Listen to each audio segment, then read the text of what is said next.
Good afternoon বন্ধুরা, শুভ দুপুরের শুভেচ্ছা রইল।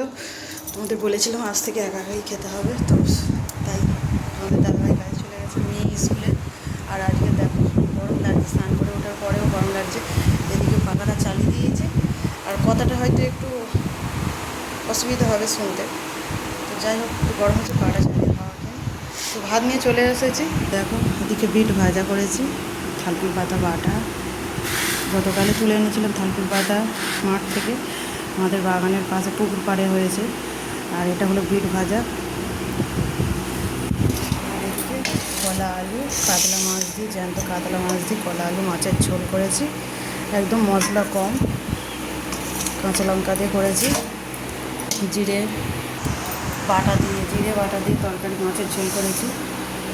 মাছ শরীরটা খারাপ, তো সেই জন্য কলার ঝোল করেছি, মাকে দিয়ে চলে এসেছি ও বাড়িতে। এখন আমি খেতে বসছি, তো খাবে তো চলে এসো বন্ধুরা। তো আগে এই থালকুলি পাতা বাটা, এই যে এটা আগে খাবো।